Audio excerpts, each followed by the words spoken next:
एक बार की बात है, एक जवान बौद्ध भिक्षु अपने मन में उठने वाले नकारात्मक विचारों से बहुत परेशान था।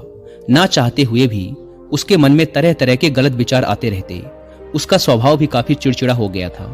वह बात बात पर गुस्सा हो जाता, दूसरों के प्रति जलन और नफरत की भावना रखता, लोगों की बुराई करता और अपने मन में तरह तरह की नकारात्मक कल्पनाएं करता।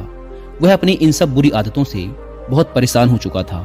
उसने बहुत से तरीके आजमाए, बहुत प्रयास किया अपने अंदर के इन बुरे विचारों को खत्म करने का, लेकिन कोई भी तरीका काम नहीं कर रहा था।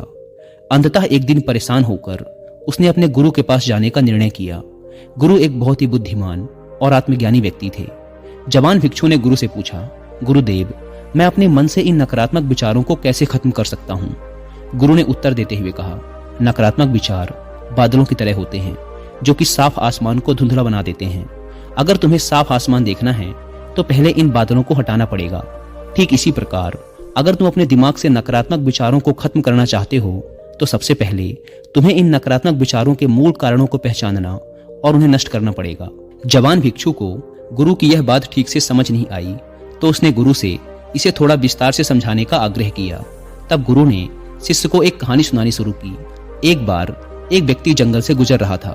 तभी उसे रास्ते पर एक सर्प दिखाई पड़ा। सर्प को देखते ही वह व्यक्ति डर गया और वहां से भागने लगा। जैसे ही वह दौड़ा, उसका पैर एक पत्थर से टकरा गया और वह वहीं गिर पड़ा। उसने खुद को बुरी तरह घायल कर लिया था। जब वह उठा और पीछे मुड़कर देखा तो पाया कि वहां कोई सर्प नहीं बल्कि सर्प के आकार की एक लकड़ी थी जो कि रास्ते पर पड़ी हुई थी। यह देखकर उस व्यक्ति को महसूस हुआ कि उसे नुकसान पहुंचाने का कारण वह सर्प नहीं बल्कि उसके खुद के अंदर बैठा डर और नकारात्मक विचार हैं जिसने उसे घायल कर दिया। कहानी खत्म करते हुए गुरु ने उस जवान भिक्षु से कहा, मन के नकारात्मक विचार इस कहानी के सर्प की भांति हैं जो तुम्हारी परेशानी का मूल कारण नहीं है बल्कि तुम्हारी समस्या का मूल कारण तुम्हारे अंदर बैठा डर, हीन भावनाएं और अतीत के बुरे अनुभव हैं जो कि नकारात्मक विचार, गुस्सा और द्वेष के रूप में बाहर आते हैं।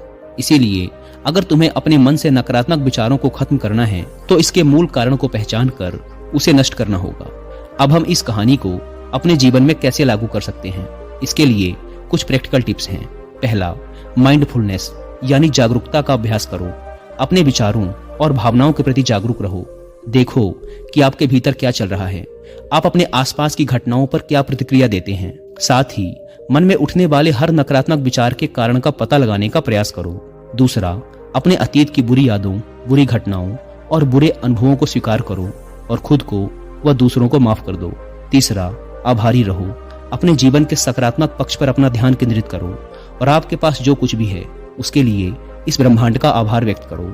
आभार व्यक्त करना हमारे नजरिए को सकारात्मक बनाता है और हमारे अंदर से नकारात्मक भावनाओं को खत्म करता है। चौथा, दयालु बनो, खुद के प्रति भी और दूसरों के प्रति भी, क्योंकि नकारात्मक विचार अक्सर अंदर ही अंदर खुद की बुराई और तुलना करने से पैदा होते हैं।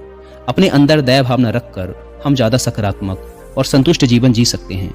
संक्षिप्त में ये कहानी हमें सिखाती है कि नकारात्मक विचार हमारी परेशानी का मूल कारण नहीं है। असल समस्या तो हमारे भीतर गहराई में छुपी हुई है। इन विचारों के मूल कारणों को पहचान कर हम इन विचारों को अपने दिमाग से निकालना शुरू कर सकते हैं और एक ज्यादा खुशहाल व शांति से भरा जीवन जी सकते हैं। याद रहे, कहानी के सर्प की भांति हमारे ज्यादातर नकारात्मक विचार भी सिर्फ भ्रम मात्र हैं जिन्हें हम अपने मन में पैदा करते रहते हैं।